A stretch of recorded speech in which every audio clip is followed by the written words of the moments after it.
Messi হচ্ছে FIFA বয়, তাকে বিশ্বকাপ জেতার জন্য সাহায্য করতেছে ফিফা। আগেরবার সাহায্য করেছিল পেনাল্টি ভাতা দেওয়ার মাধ্যমে, এইবার সাহায্য করা হচ্ছে সহজ সহজ প্রতিপক্ষ দেওয়ার মাধ্যমে। তো রিসেন্টলি ফেসবুক কিংবা যে কোনো গণমাধ্যম যদি আমরা দেখি, সেখানে এটা নিয়েই কথা হচ্ছে যে মেসিকে কেন ফেভার করা হচ্ছে। বা আজকের ভিডিওতে আমি আলোচনা করব যে আসলেই কি মেসিকে ফেভার করা হচ্ছে, নাকি এটা শুধুমাত্র মেসি হেটার্সদের মনকে সান্ত্বনা দেওয়ার একটা কথা, সেটা নিয়ে। তো চলুন শুরু করা যাক। প্রথমে আসা যাক যে মেসিকে কি আসলেই ফিফা ফেভার করে। যদি আমাকে এই প্রশ্ন করেন তাহলে আমি বলবো যে একটুখানি ফেভার করে, কিন্তু পুরোপুরি সেট আপ না। তো কেন আমি এই কথাটা বললাম, কারণ অনেকে এখন এটা দাবি করতেছে যে মেসিকে সাহায্য করার জন্যই ছোট ছোট প্রতিপক্ষ দিচ্ছে ফিফা। তো এক্ষেত্রে আপনারা যদি মেসির সম্ভাব্য প্রতিপক্ষগুলোর দিকে লক্ষ্য করেন, তাহলে দেখবেন যে মেসি যে গ্রুপ থেকে প্রতিপক্ষ পাবে, সেই গ্রুপে বর্তমানে রয়েছে স্পেন, উরুগুয়ে, সৌদি আরব এবং কেপ ভার্দে। এক্ষেত্রে আগে থেকে ডিসাইড করা ছিল না যে কেপ ভার্দের সাথে খেলা পড়বে আর্জেন্টিনার।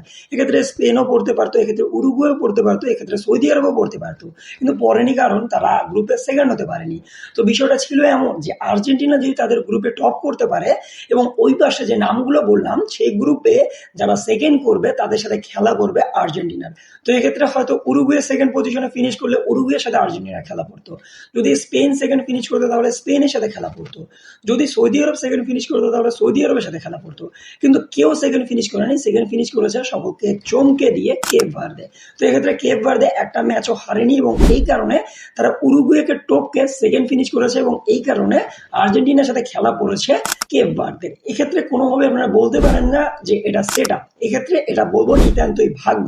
তো এক্ষেত্রে যদি বলেন যে কেন আমি বললাম যে কিঞ্চিত তাদেরকে সাহায্য করে, এই কথাটা আমি এই জন্য বললাম কারণ সমস্ত বড় বড় টিমকেই ফিফা একটু ফেভার করে, কারণ ফিফা তো বিজনেস করার জন্য এখানে এসেছে, তাদেরকে তো টাকা কামাই করতে হবে। এই জন্য বড় বড় যে টিমগুলো রয়েছে তাদেরকে তারা চায় যে একটু উপরের দিকে যাক, মানে রাউন্ড অফ 16, সেমি কিংবা ফাইনাল পর্যন্ত যাক। এক্ষেত্রে আপনারা ইংল্যান্ড বলেন, এক্ষেত্রে আপনারা জার্মানির কথা বলেন, সবাইকে ফেভার করে ফিফা এবং এক্ষেত্রে আর্জেন্টিনা হয়তো একটু বেশি পায়। রিসেন্টলি ইকুয়েডর এবং জার্মানির ম্যাচটায় আমার মনে হয় জার্মানিকে একটু ফেভার করা হয়েছে। অ্যাজ এ জার্মানি ফ্যান আমি এটা বলতেছি, কারণ লিরোয় জানে যে গোলটা করে, এক্ষেত্রে পাভলোভিচ যে বলটা ওকে দেয় সেক্ষেত্রে ওটা ফাউল হয়েছিল, কারণ তার পা অপোনেন্টের প্লেয়ারের মাথার সাথে লেগেছিল এবং এটা ডেঞ্জারাস প্লের কারণে ফাউল হয় এবং এক্ষেত্রে কোনো কোনো ক্ষেত্রে আমি দেখেছি যে ইয়েলো কার্ড পর্যন্ত দিয়েছে, কিন্তু রেফারি ওটাকে প্লে অন দেয় এবং সেখান থেকে গোল করে জার্মানি। তো এক্ষেত্রে বলা যায় যে জার্মানিকে হয়তো একটু ফেভার করেছে।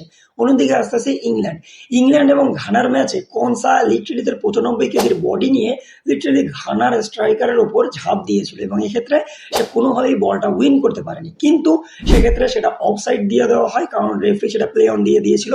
পরে ভিআর এটা ইন্টারাপ্ট করেনি এবং এক্ষেত্রে আমার মনে হয় যে এটা রেফারির ইরোর কিংবা ফিফার একটু ফেভার, এবং এইরকম ফেভারই পায় আর্জেন্টিনা, যেক্ষেত্রে তারা পেনাল্টি পায় এবং এই জন্য সবাই দাবি করে যে পেনাল্টি ভাতায় হয়তো আর্জেন্টিনা আগেরবার বিশ্বকাপ জিতেছে।